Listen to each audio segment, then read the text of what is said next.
यह कहानी आज से 20,000 साल पहले की है, जब इंसान छोटे छोटे कबीलों में रहते थे। कहानी में पुराने ज़माने के यूरोपीय लोग हैं जो एक साथ शिकार करने के लिए जाते हैं, और कबीले के सरदार का नाम होता है रोनाल्डो और रोनाल्डो। सब सर्दियों के लिए भैंसों का शिकार करने जाते हैं। सबको भैंसों के सामने दिख जाती हैं। सरदार अटैक करने का इशारा करता है। सभी भैंसें खाई में गिर जाती हैं। एक जंगली भैंसा बच गया और वो सरदार के लड़के मेसी के सामने हमला करने के लिए दौड़ा और उसने मेसी को अपने सींगों में उठा लिया। मेसी को सींगों में उठाकर वो जोर से दौड़ने लगा और मेसी सामने से हट नहीं पाया, तो उसने मेसी को उठाकर खाई की तरफ दौड़ा और दौड़ते दौड़ते मेसी को उठाकर खाई में फेंक दिया। तो सरदार को गुस्सा आया और सरदार ने अपना भाला भैंसे को मारा, लेकिन भैंसा इतने गुस्से में था कि भाला मारने के बाद में भी सरदार के लड़के को खाई से नीचे फेंक दिया। और बाद में वो कहानी की वापस पहले से शुरू होती है, जहाँ पे दिखाया जाता है कि किस प्रकार कबीले के सभी लड़कों को युद्ध के लिए तैयार किया जाता है, शिकार सिखाया जाता है। तो सरदार की बीबी यानी कि रोनाल्डो की बीबी रोनाल्डो को बोलती है कि अपना लड़का मेसी अभी बहुत छोटा है और उसको शिकार के लिए नहीं लेकर जाया जाए।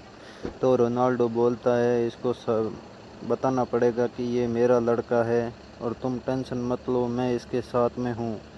वहीं से सीन दूसरे दिन की शुरुआत होती है, जहाँ पे दिखाया जाता है कि रोनाल्डो, मेसी और सारे कबीले के लोग शिकार के लिए निकल जाते हैं।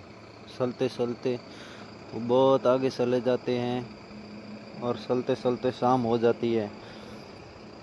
तब उनके रास्ते में आता है उनके पूर्वजों का, जिन्होंने शिकार करते टाइम अपनी जान दे दी थी, और उनकी मूर्तियाँ एक पत्थर के रूप में रखी हुई है। तो वो सब उनको मानते हैं और चलते चलते रात हो जाती है। रास्ते में एक सूअर मिला, उन्होंने सब ने सूअर का शिकार किया, लेकिन सरदार का लड़का रोनाल्डो का लड़का मेसी उसको मारना नहीं चाहता था, इसलिए वो उसको ज़िंदा छोड़ देता है। फिर सरदार उसका शिकार करता है और वो सब रात में उसको पका कर खाते हैं और वहीं पास में एक गुफा में सो जाते हैं। रोनाल्डो विचार कर रहा है कि मेरे लड़के ने उसका शिकार क्यों नहीं किया। और सुबह वहाँ पे रात को शेर ने हमला किया और एक उनका साथी मर गया। सुबह सब ने उनकी निकल दिए और उस लड़के की वहाँ पे मूर्ति बना दी। चलते चलते उनको दोबारा रात हो गई और रात में वो एक गुफा में रुक गए। और तभी सरदार ने अपने लड़के के हाथ पर तारों के निशान बनाए और बोला कि इन तारों के साइड में चलोगे तो अपने घर चले जाओगे। वापस सीन दूसरे दिन सुबह का आता है, जहाँ पर अभी ये सभी शिकार के लिए निकल गए। चलते चलते उनको भैंसों के पैरों के निशान मिले। ये तो बड़ी खुशी की बात है कि अपने को भैंसों के पैरों के निशान मिल गए, अभी शिकार अपने नज़दीक ही है। तो वो सब उनको भैंसें दिख गई। वहाँ से वापस सीन वहीं पे आता है जहाँ रोनाल्डो का लड़का मेसी नीचे गिर जाता है।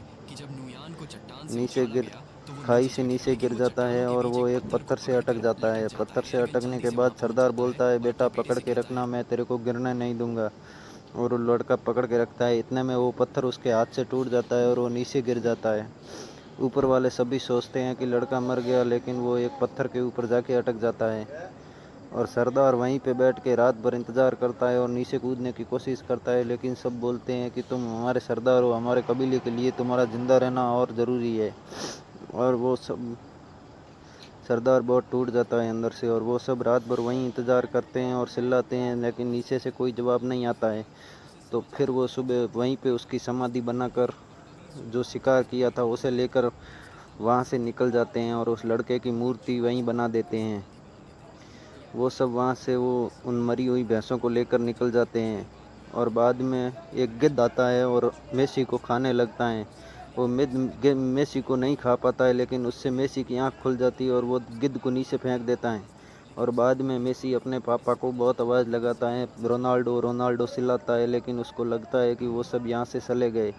वो ऊपर चढ़ने की कोशिश करता है और काफ़ी दूर तक ऊपर चढ़ सड़ने की कोशिश करता है, लेकिन वो वहाँ से सड़ नहीं पाता है और वहाँ तेज़ बारिश आ जाती है। तो उसको लगता है कि अभी नीचे पानी इकट्ठा हो गया है, उसमें मेरे को छलांग लगानी पड़ेगी, और वो उस पानी में छलांग लगा देता है। छलांग लगाने के बाद पानी का बहाव बहुत तेज़ होने के कारण उसको कुछ नहीं होता है, लेकिन वो लड़का पानी में गिरने की वजह से बेहोश हो जाता है। दूसरे दिन सुबह उसकी आँख खुलती है तो वो दूसरी जगह पर होता है और उसका पैर भी जख्मी हो चुका होता है। तो वो अपने पैर पे पाटा लकड़ी से पाटा करता है और चलने लगता है। धीरे धीरे वो चलकर नदी के किनारे जाता है और वहाँ पर देखता है कि अपनी समाधि बनाई हुई देखकर उसको एहसास होता है कि उन सब ने सोच लिया है कि मैं मर चुका हूँ। उसने 2 दिन से कुछ नहीं खाया था, तो उसको बहुत तेज़ प्यास लगती है। तो रात को एक सूखे पेड़ के ऊपर सो जाता है।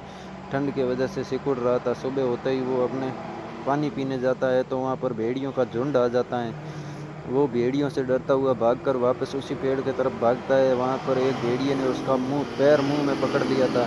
तो उसने अपना वो चाकू निकाल कर भेड़िए को मारा, तो भेड़िया जख्मी होकर गिर गया और वो वापस पेड़ के ऊपर चढ़ गया। रात भर भेड़िए उसकी नीचे उतरने के इंतज़ार में वहीं रुके रहे। जैसे ही दिन हुआ तो भेड़िए सब चले गए। लड़के की आँख खुली तो उसने भेड़िए के पास जाना का सोचा और उसने एक धारदार भाला बनाया और भेड़िए को मारने की सोच रहा था। तभी उसको ऐसा लगा कि भेड़िया बहुत दुख में है और इसको नहीं मारना चाहिए, इसलिए उसने भेड़िए का मुंह बांध कर वहीं पे आ गया जहाँ पे उन्होंने कबीले के साथ में रात निकाली थी। और उसने उसी जगह पे जड़ी बूटी इकट्ठी करके अपने लिए पाटा बनाया और देखता है कि भेड़िए ने अपना मुंह से पाटा खोल दिया है। तो भेड़िए को पानी देने के लिए जाता है और भेड़िए को बताता है कि मेरे से तुमको कोई खतरा नहीं है, मैं तुम्हारे लिए तुम्हारे दोस्त जैसा हूँ। और भेड़िए को पानी पिलाता है। बाद में जिस औषधि से उसने अपने पैर को पाटा बांधा था वही भेड़िए के ऊपर लगाता है और भेड़िए और उसमें बहुत अच्छी दोस्ती हो जाती है और काफ़ी दिन वहीं पे निकालता है, काफ़ी दिन तक, क्योंकि उन दोनों घायल थे और उनके लिए खाना बहुत ज़रूरी था। एक दिन वो एक खरगोश का शिकार करता है और आग लगाकर खरगोश को पकाता है, वो भी खाता है और थोड़ा बहुत भेड़िए को भी खिलाता है। ऐसे करके उसमें और भेड़िए में बहुत गहरी दोस्ती हो जाती है और वो एक दिन भेड़िए को बताता है कि ये तारों की तरफ मेरा घर है, मेरे को मेरे घर जाना चाहिए और अब बहुत दिन हो चुके हैं, तेरे को भी तेरे भेड़िए दोस्तों के पास चला जाना चाहिए। ऐसे करके वो सुबह होते ही निकल जाता है अपने घर के लिए और भेड़िए को बताता है तू भी अपने भेड़िए दोस्तों के पास चला जा।